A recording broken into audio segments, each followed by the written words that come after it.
O grupo parlamentar do PSD entende que o relatório que foi apresentado não espelha os trabalhos da Comissão Parlamentar de Inquérito da forma como foram vistos e vividos pelo país e por todos aqueles que nela trabalharam nos últimos 5 meses. Votamos assim contra aquele que consideramos ser um branqueamento partidário das responsabilidades do Governo na gestão da TAP, se não vejamos. Da decisão ideológica que em 2016 e 2017 traça o caminho que resultará por via da pandemia na injeção de 3.200 milhões de euros na TAP, nada consta do documento apresentado. A gestão do despedimento da engenheira Alexandra Reis, da senhora Christine Widner e de Manuel Beja são também omissos naquilo que foi a proposta apresentada. Acresce a sonegação de responsabilidades em casos concretos e às tentativas objetivas de ingerência na gestão da empresa. Dos acontecimentos da noite de 26 de abril no Ministério das Infraestruturas ao facto de alguém no Governo ter entendido por bem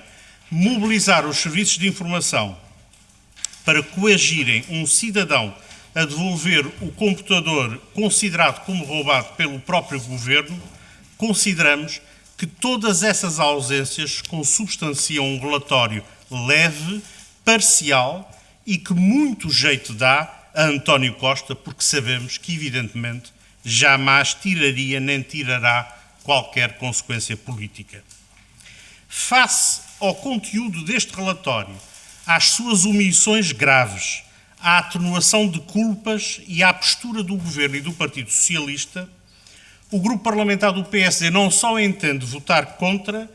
como apresenta um conjunto de conclusões escritas que constarão e farão parte integrante do relatório. Passarei a enunciar sucintamente estas mesmas conclusões. Primeiro, a privatização da TAP, feita em 2015 pelo governo do PSD-CDS, foi avaliada inequivocamente pelo Tribunal de Contas como não tendo sido possível apurar qualquer irregularidade. A implementação do plano estratégico de David Neeleman e Humberto Pedrosa revelou-se um plano estratégico acertado para a TAP, como podemos constatar pela maioria das pessoas que foram ouvidas e da documentação da Comissão. A decisão do Governo, em 2016, de recomprar parte do capital social da TAP,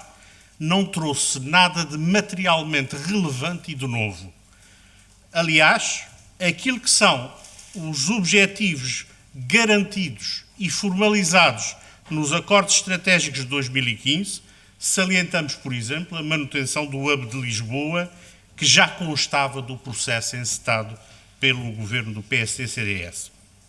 A recompra do capital social em 2017 e as alterações dos acordos parasociais introduzidos nesta altura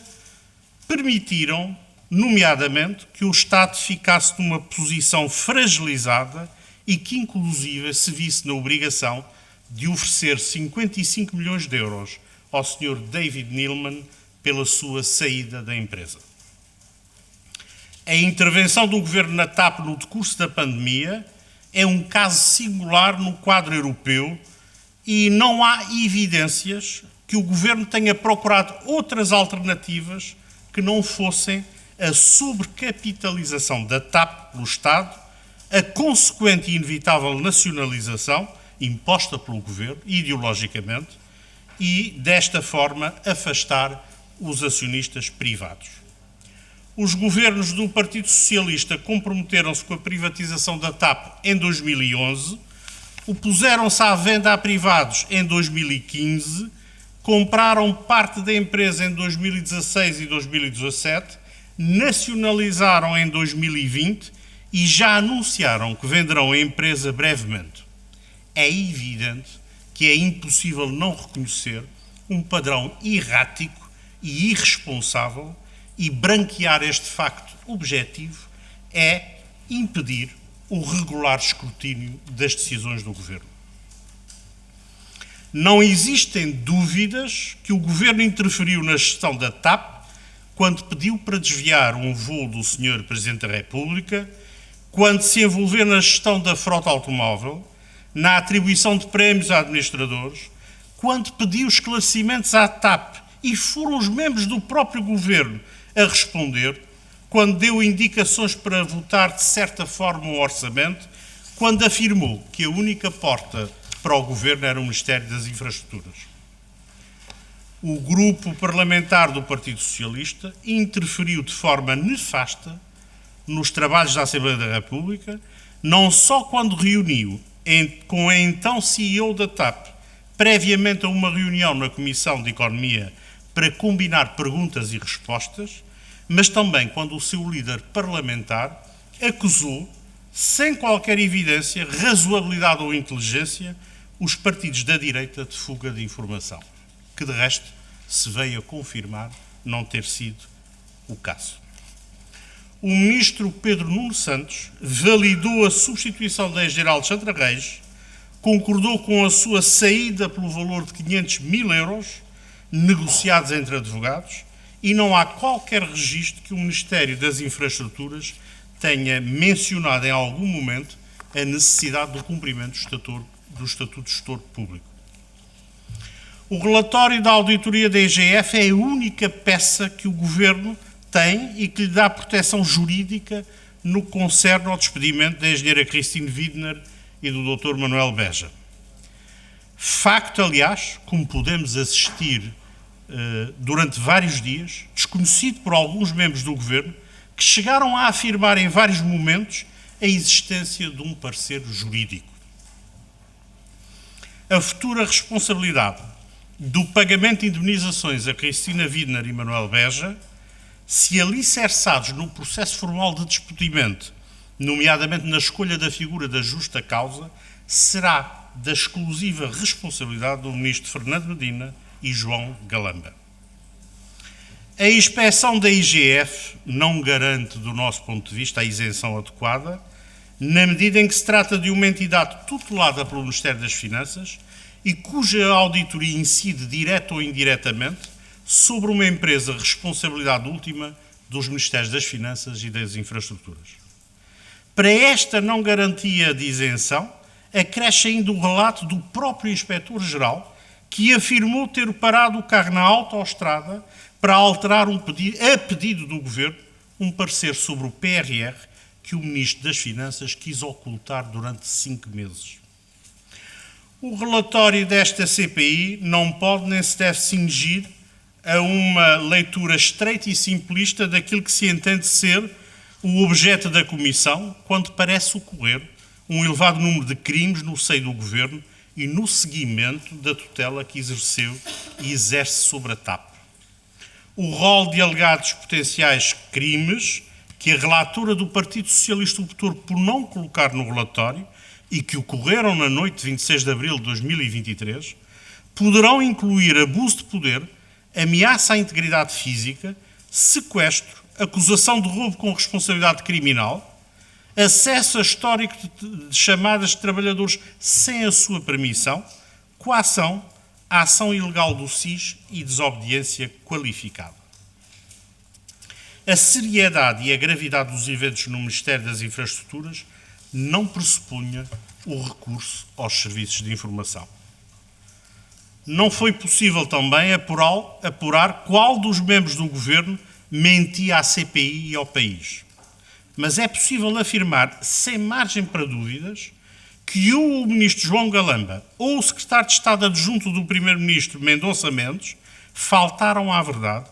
uma vez que as declarações de ambos são absolutamente antagónicas. Finalmente, o SIS foi ativado por alguém no Governo. O senhor primeiro-ministro soube desses factos, sabe quem tal recomendou e continua a não querer prestar os devidos esclarecimentos aos portugueses. Muito obrigado.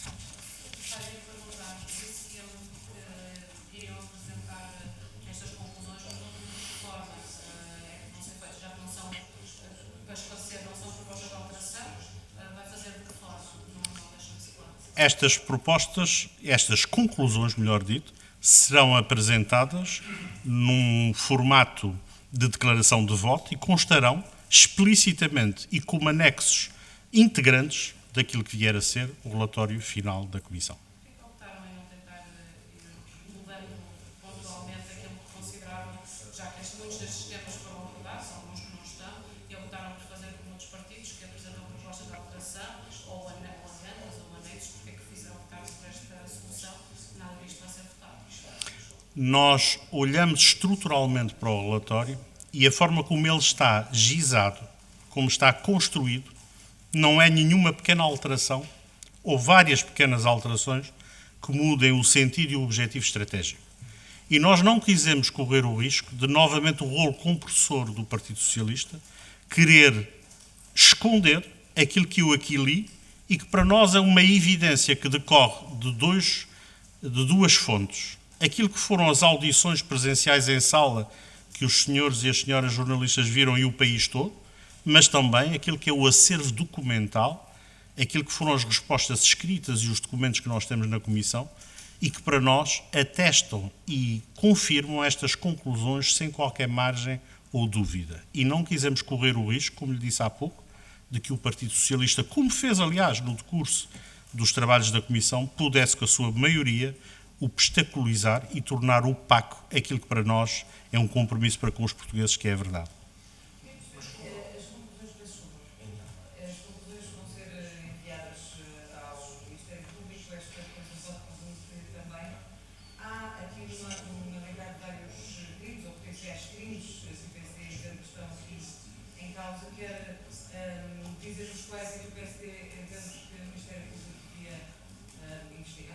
Nós, como disse bem, nós elencamos aqui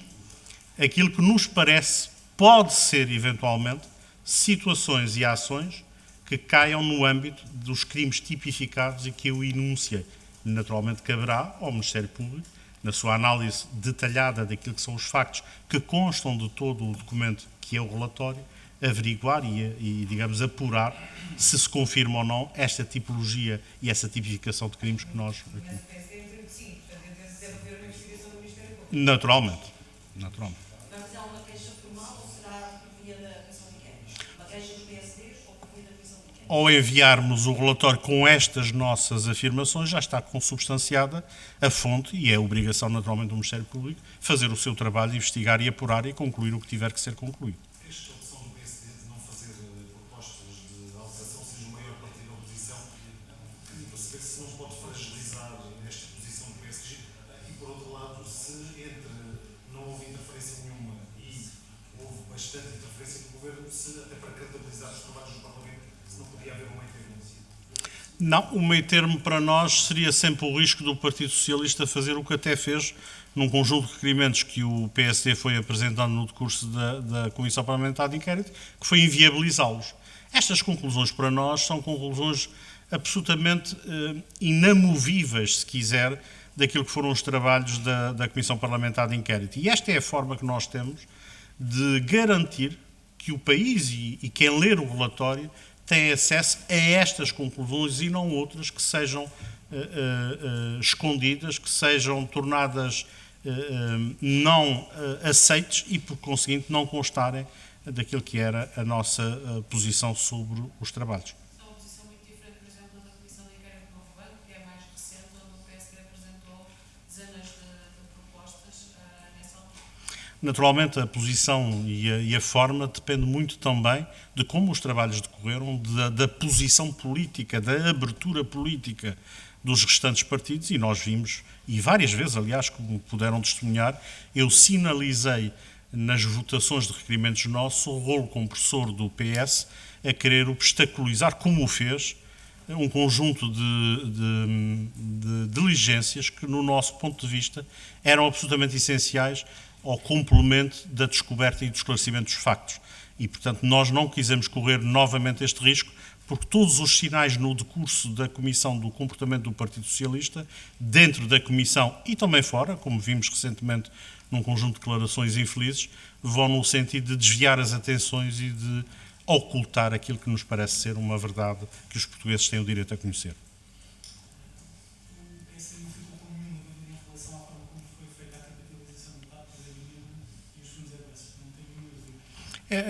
Esta matéria está muito documentada, aliás foi um uma questão que foi várias vezes aflorada no decurso da Comissão e, como vimos, na passagem de testemunho do Governo PSD-CDS, esta documentação toda referente à capitalização e a estes fundos foi passada ao novo Governo, que aliás já em 2016 já é o Governo de António Costa que faz inclusive algumas destas ações de incorporação do capital e naquilo que são os suprimentos acessórios. E, por conseguinte, foi algo que para nós era e é conhecido de todos. É evidente que se há ou se vier a haver alguma situação irregular, compete às autoridades, que, como sabemos, estão a investigar e farão o seu trabalho e, naturalmente, aguardaremos e respeitaremos sempre aquilo que vierem a ser as decisões nessa matéria.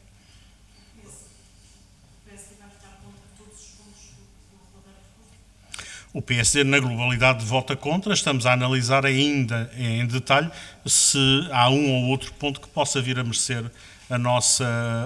anuência, embora, volto a dizer, há toda uma lógica estrutural com que o relatório é feito, exatamente para ilibar o Governo de qualquer responsabilidade e, portanto, este é o melhor relatório que António Costa podia ter conseguido para, de facto, não ter necessidade de tirar qualquer ilação política e de ir para banhos descansado, porque com base nesse relatório, como dizem os espanhóis, não passa nada. Não menciona nestas conclusões, uma reação também àquilo que é mencionado no relatório sobre as cartas de Porto, que não vamos trazer depois o Ministro Pedro Marques, nem reagir. Estas conclusões, se vir, há aqui uma afirmação, salvo erro a primeira ou a segunda, julgo que até a primeira, em que o Tribunal de Contas fez uma análise sobre este processo de privatização em 2015, feito pelo Governo PSD-CDS, e não aponta nenhuma circunstância especial que mereça relevo ou que considere que isso seja um tema central. Nós percebemos como é que foi importante para o ex-ministro Pedro Marques trazer esse assunto, como outros que foram trazidos para desviar as atenções do essencial. A verdade é que quer as investigações na altura feitas, quer as auditorias do Tribunal de Contas, em nenhum momento apontaram essa circunstância como sendo uma circunstância relevante e importante.